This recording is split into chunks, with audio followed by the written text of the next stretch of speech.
Bismillahirrahmanirrahim. Assalamualaikum warahmatullahi wabarakatuh. Alhamdulillahi wassalatu wassalamu ala rasulillah wa ala alihi wa ashabihi wa mawalah. Asyhadu an la ilaha illallah wahdahu la syarikalah wa asyhadu anna Muhammadan abduhu wa rasuluh. Amma ba'd. Anak-anak sekalian, puji syukur kepada Allah Subhanahu wa taala, kita bertemu kembali di pembelajaran untuk yang pertama pada hari Selasa, ya. Dan pada hari ini, insyaallah, mata pelajaran yang akan saya bahas pada hari ini adalah tentang fikih ibadah, ya. Dan pembahasannya yaitu tentang adab-adab buang hajat. Adab-adab buang hajat. Sebelum dilanjutkan, saya ingatkan sekali lagi kepada anak-anak sekalian untuk mempersiapkan diri dengan membawa buku catatan dengan alat tulis tentunya untuk menggarisbawahi atau mencatat hal-hal penting yang akan Ustadz sampaikan pada pembahasan pada hari Selasa ini. Anak-anak sekalian, pada pertemuan hari ini kita akan membahas mengenai adab-adab buang hajat, ya. Adab-adab buang hajat. Sebagaimana kita ketahui, buang hajat, ya, atau yang sering kita kenal dengan istilahnya buang air kecil atau buang air besar, itu adalah salah satu hal alamiah manusia. Dan sifatnya rutinitas, tidak bisa dibatasi atau diberi waktu hanya ini sekian enggak. Itu alamiah. Jadi setiap kali, setiap saat kita merasakan ingin buang hajat, maka akan tidak bisa dibatasi lah, ya. Kita ditahan, ya, enggak boleh, ya. Padahal ini menjadi hal yang naluriah manusia. Dan Rasulullah SAW pun melarang ketika seseorang untuk menahan buang air kecil, baik itu buang air, ya, baik itu buang air kecil maupun buang air besar atau kentut dalam sholat. Rasulullah melarang. Dan ketika hal itu terjadi sebelum kita melaksanakan ibadah sholat, misalkan, itu wajib kita mendahulukan buang air itu, ya, buang hajat ini. Maka ini adalah hal naluriyah, hal alamiah yang sifatnya alami dan dialami oleh semua manusia, semua makhluk hidup, terutama manusia. Anak-anak sekalian, hari ini saya akan sampaikan mengenai adab-adabnya sebagaimana dalam al-Islam, ya, dalam ajaran-ajaran agama Islam, Allah sudah menerangkan bahwa ajaran Islam ini telah sempurna, termasuk diantaranya adalah hal-hal yang paling kecil. Apa itu? Ya, buang hajat. Ya, dalam hal buang hajat itu hal yang paling kecil, ya, yang dialami oleh manusia itu diatur dalam Islam. Hal ini kenapa? Apa hikmahnya? Ya, nanti akan saya bahas satu persatu dan semoga anak-anak sekalian bisa memperhatikan dengan baik dan semoga Allah Ta'ala memudahkan pembahasan kita pada siang pagi hari ini. Oke, Ustadz akan bagikan pada anak-anak sekalian pembelajaran kita, semoga bermanfaat. Mari kita saksikan dan kita perhatikan sekali lagi.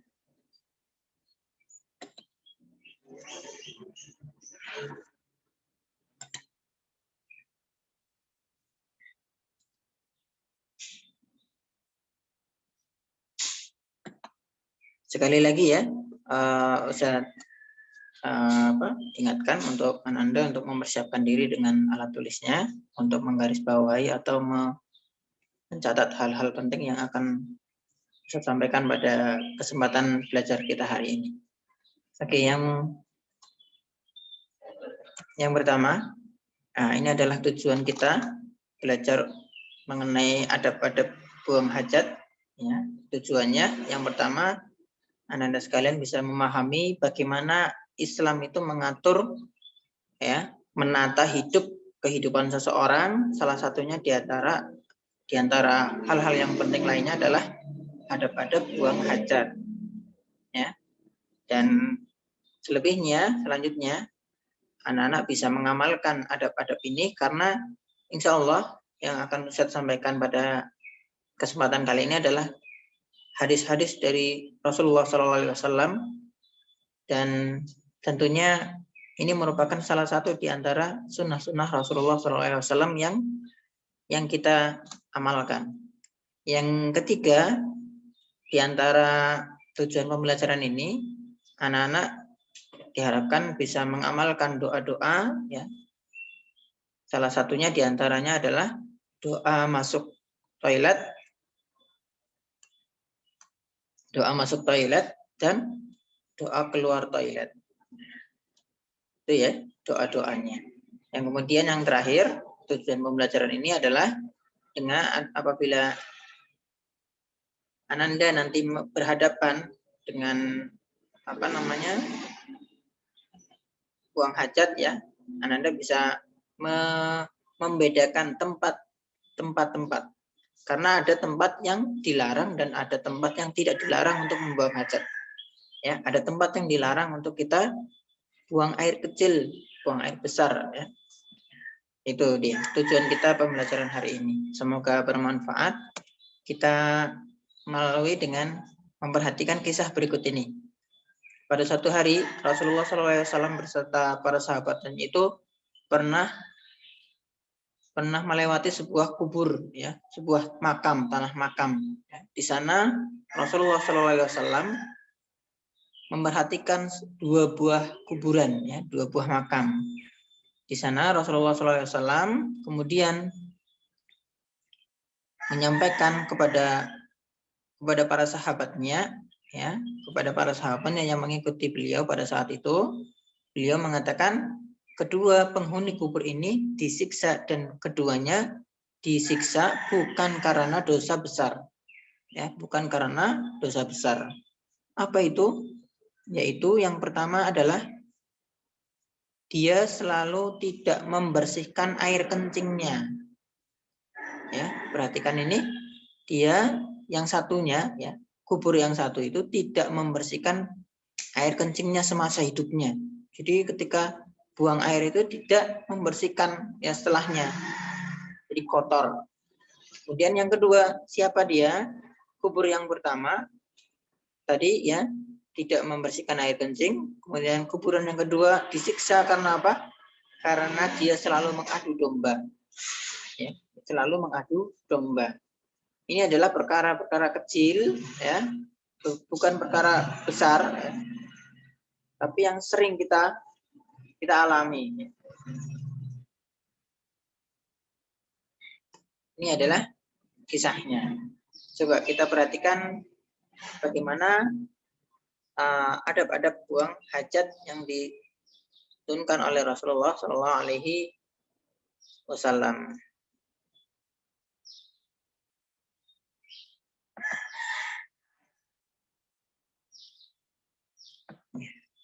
Kita perhatikan kembali video ini, ada video untuk Anda sekalian, semoga bermanfaat, ya. Ringkasan atau rangkuman dari pembelajaran kita pada hari ini.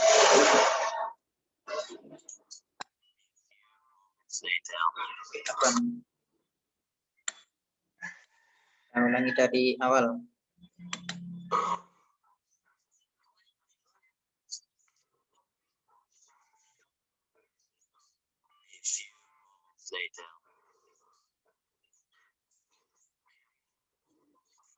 Kasih tahu masuk kamar mandi, terus pas keluar kakinya kaki kiri, sedangkan itu bertentangan dengan apa yang diajarkan oleh Sallallahu Alaihi Wasallam. Gitu ya. Seharusnya ketika antum tadi masuk kamar mandi, antum menggunakan kaki yang kiri. Pas antum keluar, antum menggunakan kaki yang kanan.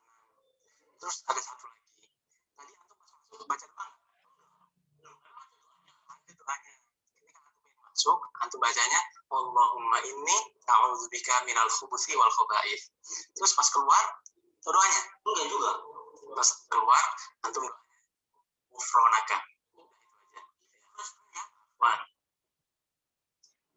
Ya, itu anak-anak sekalian. Ya, kisahnya ini ada sedikit video untuk Anda.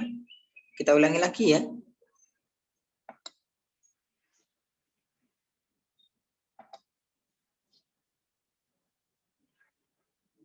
Oh, maaf, bukan yang ini.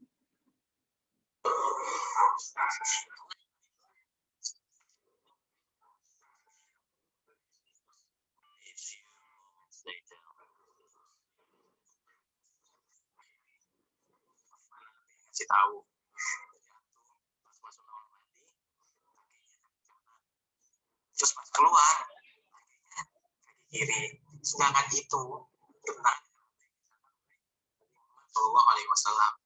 Nah, seharusnya ketika antum tadi masuk kamar mandi, antum menggunakan kaki yang kiri. Pas antum keluar, antum menggunakan kaki yang kanan. Terus ada satu lagi. Tadi antum masuk baca doa. Emang ada doanya? Ada doanya. Ketika antum masuk, antum bacanya Allahumma inni a'udzubika minal khubuthi wal khaba'ith. Terus pas keluar, pas keluar, antum doanya ghufranaka.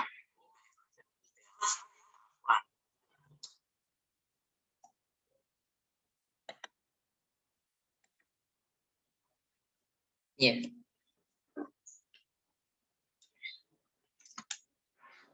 Ya, itu tadi ya anak-anak sekalian.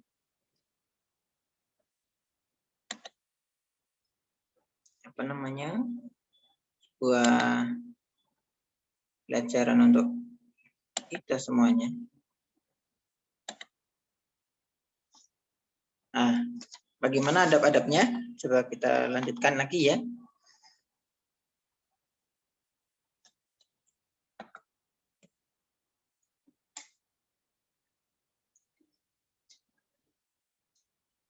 Ya, ini adab yang pertama dari Anas bin Malik radhiyallahu an, bahwasanya Rasulullah SAW pernah memasuki jamban ya. Ini cerita dari Anas bin Malik. Jadi Rasulullah SAW memasuki jamban atau yang sering kita kenal dengan toilet. Kemudian beliau mengucapkan Allahumma inni a'udzubika minal khubuthi wal khaba'ith. Yang artinya ya Allah, aku berlindung kepadamu dari syaitan laki-laki dan syaitan perempuan. Ini yang pertama. Adab yang pertama. Kemudian apa lagi? Ya. Nah, ini yang terpenting. Ketika kita masuki toilet, ke WC, maka yang perlu kita perhatikan adalah tata cara kita masuk. Tata cara kita masuk. Nabi Shallallahu Alaihi Wasallam itu lebih suka mendahulukan yang kanan ketika memakai sandal, menyisir rambut, ketika bersuci dalam setiap perkara yang baik-baik. Apa hikmahnya ini? Ya, kok ini kanan dulu ya? Anda mungkin ada pertanyaan seperti itu. Nah, anak-anak sekalian, pada hal-hal yang baik ini disebutkan fi sya'nihi kullihi ya. Dalam hal-hal perkara yang baik itu Rasulullah SAW lebih suka mendahulukan yang kanan ya. Tapi dalam hal-hal yang tidak lebih dari itu ya, beliau lebih mengutamakan dengan kirinya. Maka ketika kita masuk ke toilet itu adalah tempat yang bukan baik ya, itu istilahnya tempat yang kotor gitu ya, maka kita menggunakan kaki yang kiri ya, kaki kiri. Kemudian ketika kita kanan, kita keluar, kita menggunakan kaki kanan, mendahulukan kaki kanan, begitu sebaliknya.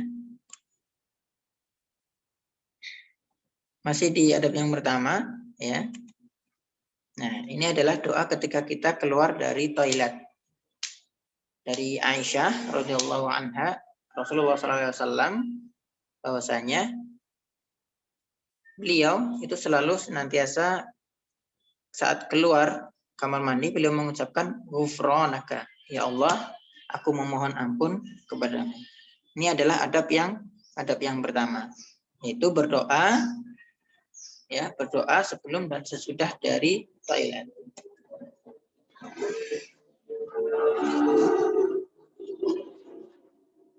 Selanjutnya, adab yang kedua, ya, dari Anas bin Malik, beliau mengatakan bahwa Rasulullah SAW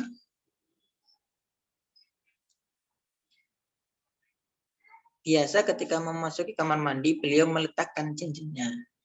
Ya, ketika Rasulullah SAW ke kamar mandi, beliau meletakkan cincinnya. Kenapa? Karena di dalam cincinnya itu terdapat lafal-lafal Allah. Ya.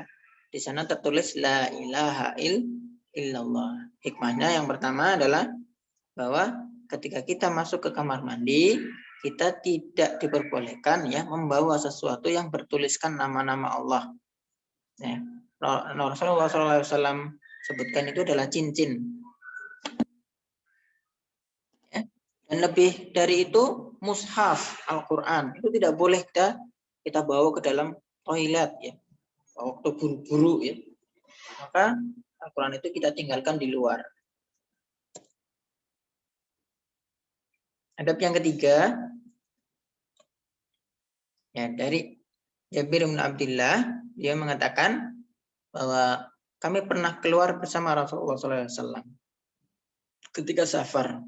Ya, beliau tidak menunaikan hajatnya di daerah terbuka. Ketika beliau ingin menunaikan hajatnya, ya, beliau pergi ke tempat yang jauh sampai tidak nampak atau tidak terlihat. Ya. Ya, ini adab yang ketiga. Jadi ketika kita membuang hajat, ya, buang air kecil, buang air besar itu tidak terlihat oleh orang lain, ya. Tidak terlihat oleh orang lain. Kalau kita di rumah, ya, itu sudah ada toilet khusus, ada WC umum, ya, yang khusus untuk melindungi kita dari pandangan manusia. Yang keempat, ya, yang keempat ini bahwa Rasulullah SAW itu melarang kita untuk menghadap atau membelakangi kiblat. Tidak boleh kita menghadap kiblat secara langsung atau membelakangi kiblat secara langsung. Membelakangi itu gimana? Membelakangi itu menghadap ke arah timur. Ya, jadi kita membelakangi ke arah kiblat. Nah, dari Abu Ayyub Al-Ansari, Rasulullah SAW bersabda, jika kalian mendatangi jamban, maka janganlah kalian menghadap kiblat dan membelakanginya. Ya. Akan tetapi menghadaplah ke arah timur atau barat. Maksudnya berlainan, ya, ke utara atau ke selatan. Nah, ini kisahnya Abu Ayyub ketika beliau berada di Syam, ya, mendapati jamban ini ternyata menghadap ke arah kiblat. Maka mereka hanya merubah arah dari jamban tersebut.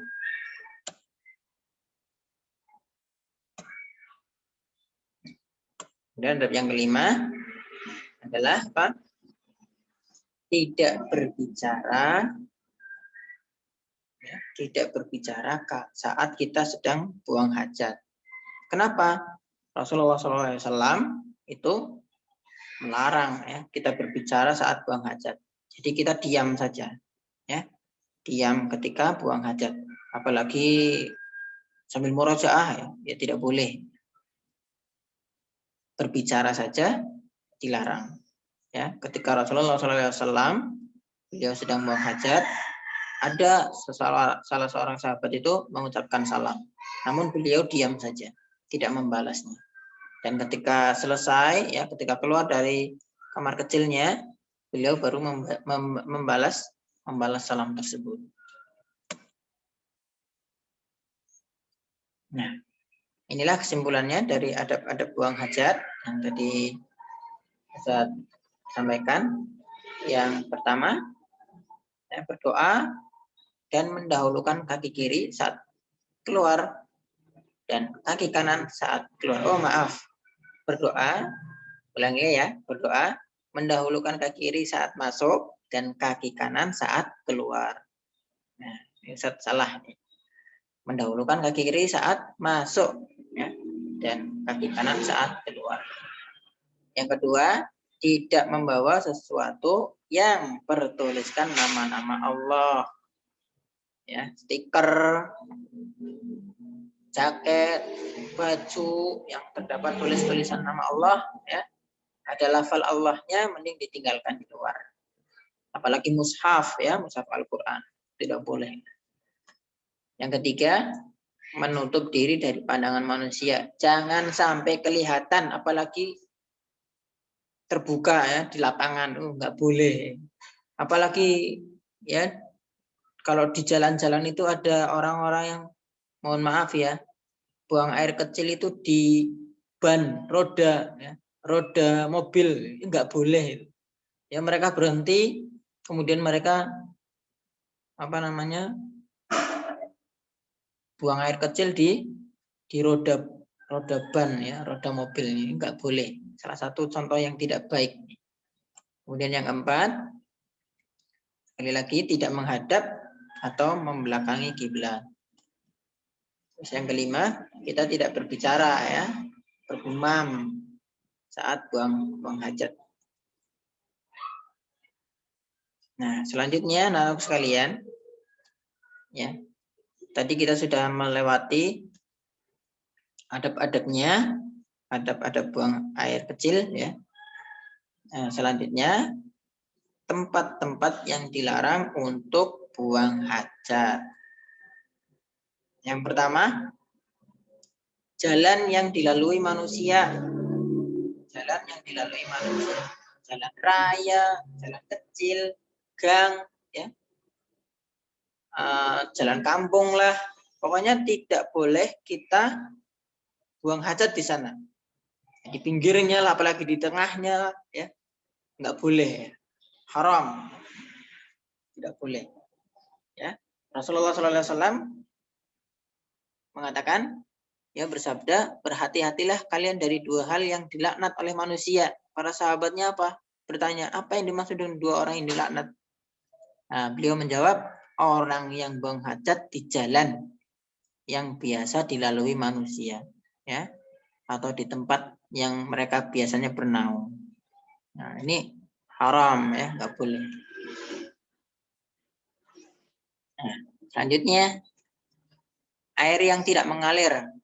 Apa itu? Air yang menggenang. Menggenang, ya. Air yang menggenang.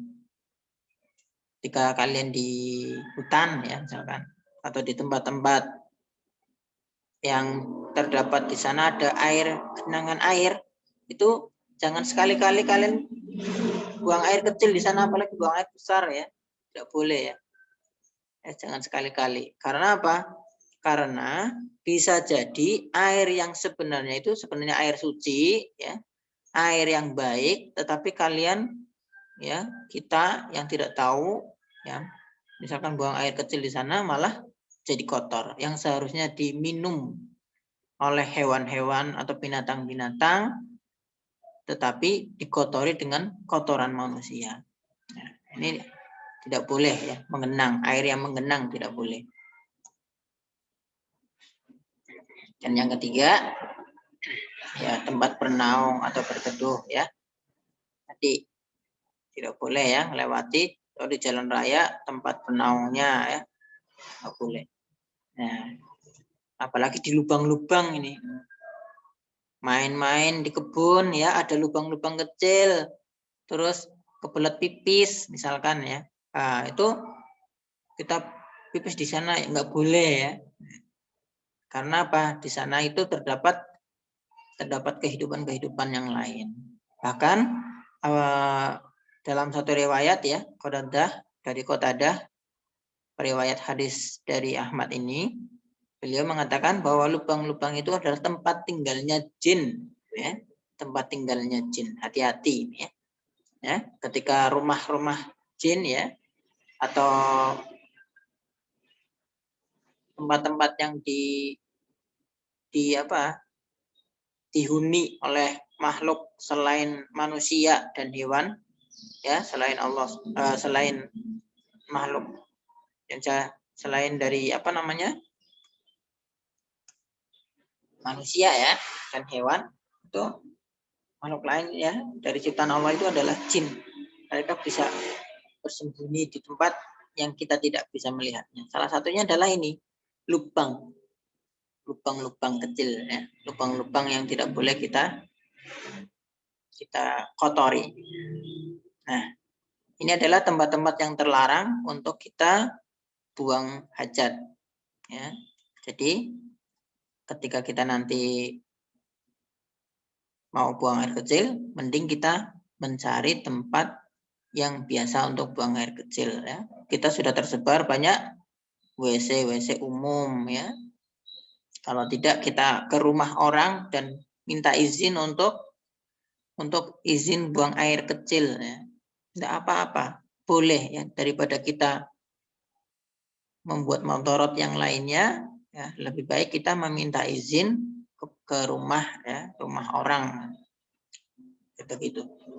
Nah, itulah adab-adab dari buang air kecil ya, buang hajat ya.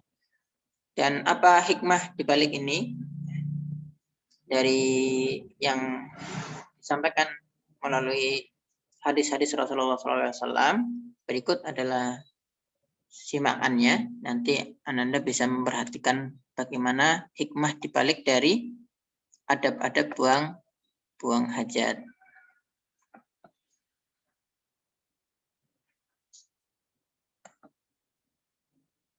Apa saja ini?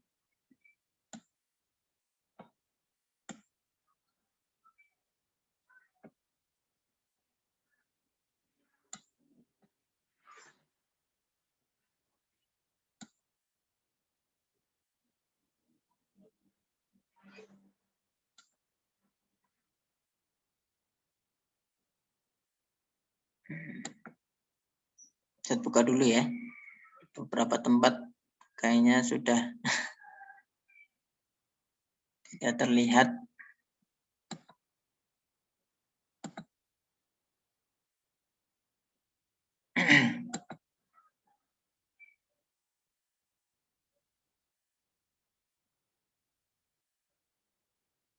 Saya buka dulu. Tadi hilang.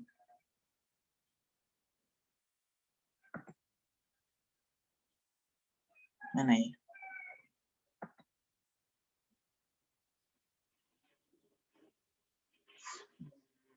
Bismillah.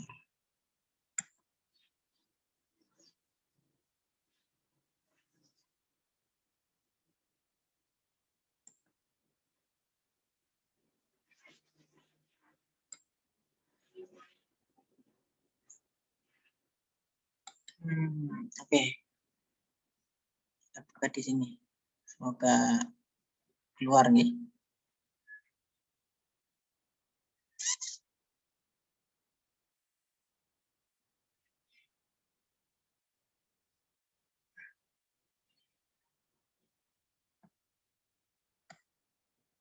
Tidak ada juga.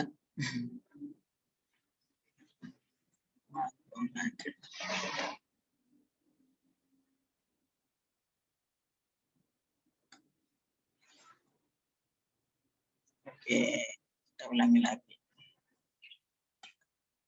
Stop. Kita ulangi lagi ya. Yang tadi.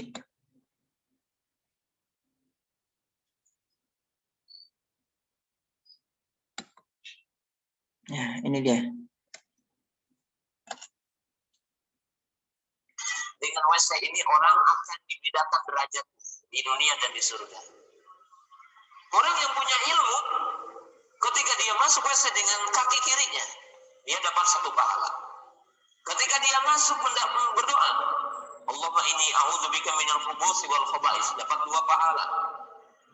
Ketika dia menunaikan qada hajat tidak menghadap kiblat dan tidak membelakanginya, dapat 3 pahala. Ketika membersihkannya tidak dengan tangan kanan, tapi dengan tangan kiri, maka dia mendapatkan 4 pahala. Ketika dia menunaikan qada hajat kencing, dia tidak memegang zakarnya dengan tangan kanannya, dengan tangan kirinya, dia dapat 5 pahala. Ketika dia keluar mengatakan kufranaka, dia mendapatkan 6 pahala. Sekian pahala bagi orang yang beriman dan beramal saleh dengan ilmu, maka dia bertingkat derajatnya. Kawannya, aneh duluan ya. A few moments later.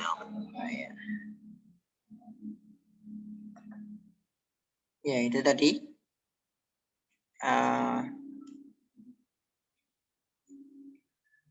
hikmah dibalik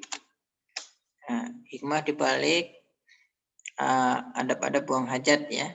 Bagaimana Allah Ta'ala memberikan kita kesempatan untuk beramal soleh dan akan meningkatkan ketakwaan kita sebagai seorang muslim.